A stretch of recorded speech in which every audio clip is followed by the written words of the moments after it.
तीसरा अध्याय कर्मयोग। दूसरे अध्याय में भगवान श्री कृष्ण ने श्लोक 11 से श्लोक 30 तक आत्मतत्व समझाकर सांख्य योग का प्रतिपादन किया। बाद में श्लोक 31 से श्लोक 53 तक समस्त बुद्धिरूप कर्मयोग के द्वारा परमेश्वर को पाए हुए स्थितप्रज्ञ सिद्ध पुरुष के लक्षण, आचरण और महत्व का प्रतिपादन किया। इसमें कर्मयोग की महिमा बताते हुए भगवान ने 47 तथा 48वें श्लोक में कर्मयोग का स्वरूप बताकर अर्जुन को कर्म करने को कहा।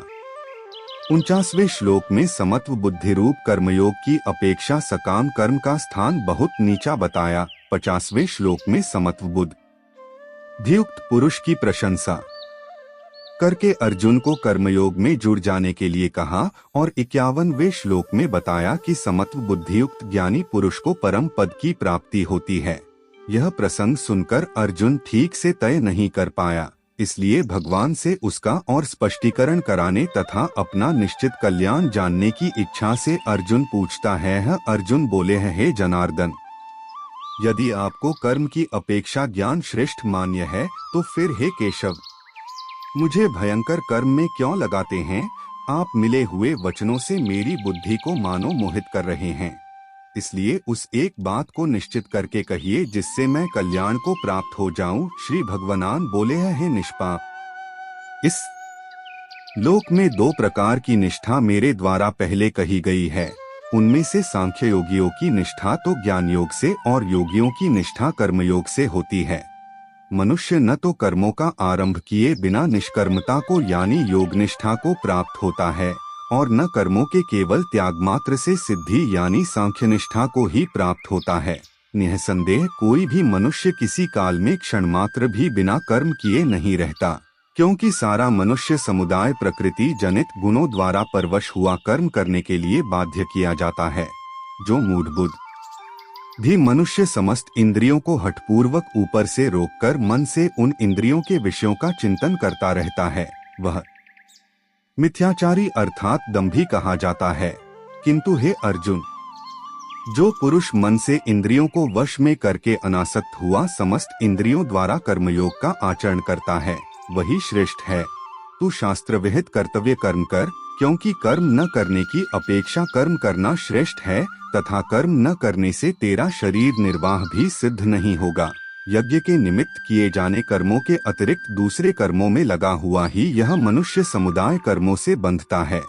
इसलिए हे अर्जुन, तू आसक्ति से रहित होकर उस यज्ञ के निमित्त ही भली भांति कर्तव्य कर्म कर। प्रजापति ब्रह्मा ने कल्प के आदि में यज्ञ सहित प्रजाओं को रचकर उनसे कहा कि तुम लोग इस यज्ञ के द्वारा वृद्धि को प्राप्त हो और यह यज्ञ तुम लोगों को इच्छित भोग प्रदान करने वाला हो। तुम लोग इस यज्ञ के द्वारा देवताओं को उन्नत करो और वे देवता तुम लोगों को उन्नत करें। इस प्रकार निःस्वार्थ भाव से एक दूसरे को उन्नत करते हुए तुम लोग परम कल्याण को प्राप्त हो जाओगे। यज्ञ के द्वारा बढ़ाए हुए देवता तुम लोगों को बिना मांगे ही इच्छित भोग निश्चय ही देते रहेंगे।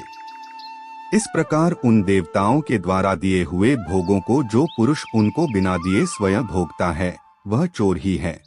यज्ञ से बचे हुए अन्न को खाने वाले श्रेष्ठ पुरुष सब पापों से मुक्त हो जाते हैं और पापी लोग अपना शरीर पोषण करने के लिए ही अन्न पकाते हैं, वे तो पाप को ही खाते हैं। संपूर्ण प्राणी अन्न से उत्पन्न होते हैं। अन्न की उत्पत्ति वृष्टि से होती है, वृष्टि यज्ञ से होती है और यज्ञ विहित कर्मों से उत्पन्न होने वाला है। कर्म समुदाय को तू वेद से उत्पन्न और वेद को अविनाशी परमात्मा से उत्पन्न हुआ जान। इससे सिद्ध होता है कि सर्वव्यापी परम अक्षर परमात्मा सदा ही यज्ञ में प्रतिष्ठित है। हे पार्थ, जो पुरुष इस लोक में इस प्रकार परंपरा से प्रचलित सृष्टि चक्र के अनुकूल नहीं बरतता अर्थात अपने कर्तव्य का पालन नहीं करता, वह इंद्रियों के द्वारा भोगों में रमण करने वाला पापायु पुरुष व्यर्थ ही जीता है।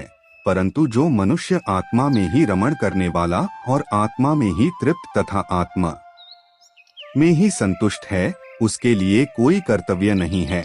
उस महापुरुष का इस विश्व में न तो कर्म करने से कोई प्रयोजन रहता है और न कर्मों के न करने से ही कोई प्रयोजन रहता है, तथा संपूर्ण प्राणियों में भी इसका किंचन मात्र भी स्वार्थ का संबंध नहीं रहता। इसलिए तू निरंतर आसक्ति से रहित होकर सदा कर्तव्य कर्म को भली भांति करता रहे, क्योंकि आसक्ति से रहित होकर कर्म करता हुआ मनुष्य परमात्मा को प्राप्त हो जाता है। जनकादि ज्ञानी जन भी आसक्ति रहित कर्म द्वारा ही परम सिद्धि को प्राप्त हुए थे। इसलिए तथा लोक संग्रह को देखते हुए भी तू कर्म करने को ही योग्य है, अर्थात तुझे कर्म करना ही उचित है। श्रेष्ठ पुरुष जो आचरण करता है, अन्य पुरुष भी वैसा वैसा ही आचरण करते हैं। वह जो कुछ प्रमाण कर देता है, समस्त मनुष्य समुदाय उसके अनुसार बरतने लग जाता है। हे अर्जुन, मुझे इन तीनों लोकों में न तो कुछ कर्तव्य है, न ही कोई भी प्राप्त करने योग्य वस्तु अप्राप्त है, तो भी मैं कर्म में ही बरतता हूँ। क्योंकि हे पार्थ, यदि कदाचित मैं सावधान होकर कर्मों में न बरतूं तो बड़ी हानि हो जाए, क्योंकि मनुष्य सब प्रकार से मेरे ही मार्ग का अनुसरण करते हैं। इसलिए यदि मैं कर्म न करूं तो ये सब मनुष्य नष्ट भ्रष्ट हो जाएं और मैं संकर्ता का करने वाला हो तथा इस समस्त प्रजा को नष्ट करने वाला बनूं। हे भारत, कर्म में आसक्त हुए अज्ञानी जन जिस प्रकार कर्म करते हैं, आसक्ति रहित विद्वान भी लोक संग्रह करना चाहता हुआ उसी प्रकार कर्म करे। परमात्मा के स्वरूप में अटल स्थित हुए ज्ञानी पुरुष को चाहिए कि वह शास्त्र विहित कर्मों में आसक्ति वाले अज्ञानियों की बुद्धि में भ्रम अर्थात कर्मों में अश्रद्धा उत्पन्न न करे, किंतु स्वयं शास्त्र विहित समस्त कर्म भली भांति करता हुआ उनसे भी वैसे ही करवावे। वास्तव में संपूर्ण कर्म सब प्रकार से प्रकृति के गुणों द्वारा किए जाते हैं, तो भी जिसका अंतःकरण अहंकार से मोहित हो रहा, ऐसा अज्ञानी मैं करता हूँ ऐसा मानता है। परंतु हे महाबाहो, गुण विभाग और कर्म विभाग के तत्व को जानने वाला ज्ञानयोगी संपूर्ण गुण ही गुणों में बरत रहे हैं, ऐसा समझकर उनमें आसक्त नहीं होता। प्रकृति के गुणों से अत्यंत मोहित हुए मनुष्य गुणों में और कर्मों में आसक्त रहते हैं। उन पूर्णतया न समझने वाले मंदबुद्धि अज्ञानियों को पूर्णतया जानने वाला ज्ञानी विचलित न करे। मुझ अंतर्यामी परमात्मा में लगे हुए चित्त द्वारा संपूर्ण कर्मों को मुझ में अर्पण करके आशारहित, ममतारहित और संतापरहित होकर युद्ध कर। जो कोई मनुष्य दोष दृष्टि से रहित और श्रद्धायुक्त होकर मेरे इस मत का सदा अनुसरण करते हैं, वे भी संपूर्ण कर्मों से छूट जाते हैं। परंतु जो मनुष्य मुझ में दोषारोपण करते हुए मेरे इस मत के अनुसार नहीं चलते हैं, उन मूर्खों को तू संपूर्ण ज्ञानों में मोहित और नष्ट हुए ही समझ। सभी प्राणी प्रकृति को प्राप्त होते हैं, अर्थात अपने स्वभाव के परवश हुए कर्म करते हैं। ज्ञानवान भी अपनी प्रकृति के अनुसार चेष्टा करते हैं, फिर इसमें किसी का हठ क्या करेगा। इंद्रिय के अर्थ में अर्थात प्रत्येक इंद्रिय के विषय में राग और द्वेष छिपे हुए स्थित हैं। मनुष्य को उन दोनों के वश में नहीं होना चाहिए, क्योंकि वे दोनों ही इसके कल्याण मार्ग में विघ्न करने वाले महान शत्रु हैं। अच्छी प्रकार आचरण में लाए हुए दूसरे के धर्म से गुण रहित भी अपना धर्म अति उत्तम है। अपने धर्म में तो मरना भी कल्याणकारक है और दूसरे का धर्म भय को देने वाला है।